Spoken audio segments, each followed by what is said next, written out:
Party మారిన ఎమ్మెల్యేలకు BRS working president KTR సవాల్ విసిరారు. దమ్ముంటే తమ పదవులకు రాజీనామా చేసి ఉప ఎన్నికల్లో పోటీ చేసి తిరిగి గెలవాలని ఛాలెంజ్ చేశారు. రేవంత్ రెడ్డి తన 20 నెలల పాలనలో తెలంగాణ ప్రజలకు చేసిన మంచిని చూపించి ఉప ఎన్నికలకు వెళ్లాలని డిమాండ్ చేశారు. సుప్రీంకోర్టు తాజా తీర్పుతో పార్టీ మారిన ఎమ్మెల్యేలకు ఓటమి భయం పట్టుకుందని మాజీ మంత్రి వ్యాఖ్యానించారు. శేరిలింగంపల్లి నియోజకవర్గ ముఖ్య కార్యకర్తల విస్తృత స్థాయి సమావేశానికి కేటీఆర్ హాజరయ్యారు. నాయకులు మోసం చేసిన కార్యకర్తలు మాత్రం గులాబీ జెండాను గుండెల్లో పెట్టుకున్నారని ఈ సందర్భంగా మాజీ మంత్రి కేటీఆర్ ప్రశంసించారు. అలాగే కాంగ్రెస్ నాయకుల బ్లాక్ మెయిల్ దంతాల కోసమే హైడ్రా పనిచేస్తుందని కేటీఆర్ ఆరోపించారు. హైడ్రా అరాచకాలతోనే హైదరాబాద్ లో రియల్ ఎస్టేట్ పూర్తిగా కుప్పకూలిందని విమర్శించారు.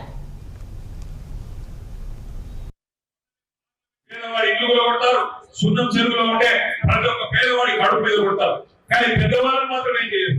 మీ శేరిలింగంపల్లి నియోజకవర్గంలోనే దుర్గం చెరువు ఉన్నది.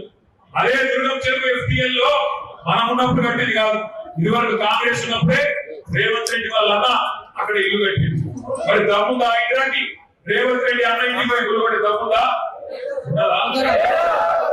పట్టడానికి తెల్లారి ఎగిరిపోతుంది పోస్టు. అందుకే రేవంత్ రెడ్డి అన్న మాత్రం ఇల్లు మాత్రం సేఫ్. కానీ గడిపోటీ అడిగేటోడు లేడుగా. గడిపోటీ మాత్రం గుడ్డవతలు ఉందని గుడ్డవతలు వాడిస్తుంది, అడిగేటోడు లేడు. కూకట్పల్లిలో బుచ్చమ్మ అనే మహిళ, నేను పోయిన వాళ్ళ ఇంటికి కృష్ణారావు గారు పిలిస్తే పాపం ఇక్కడనే ఇక్కడ ఉండదు మన శేరిలింగంపల్లిలో. ఆ రోజు ఆమె ఇంటికాడికి వచ్చి హైదరాబాద్ నోటీస్ వేసిపోయింది నీళ్లు కొడతామని. ఆమె బాధ తట్టుకోలేక వాళ్ళ బిడ్డ ఇంటికి పోయి తాళం పెట్టింది. బిడ్డ ఇంటికి పోయి రాత్రంతా బాధపడి ఆఖరికి ఉరి పోసుకొని ఎక్కడ ఇల్లు కూలిపోతుందో అని చెప్పి ఉరి పోసుకొని బుచ్చమ్మ అనే మహిళ చనిపోతే నేను కృష్ణారావు గారు మన నాయకుడు రాజు గారు అందరూ కూడా పోయినాం.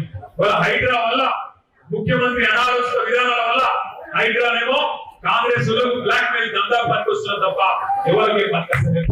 పేదవాడి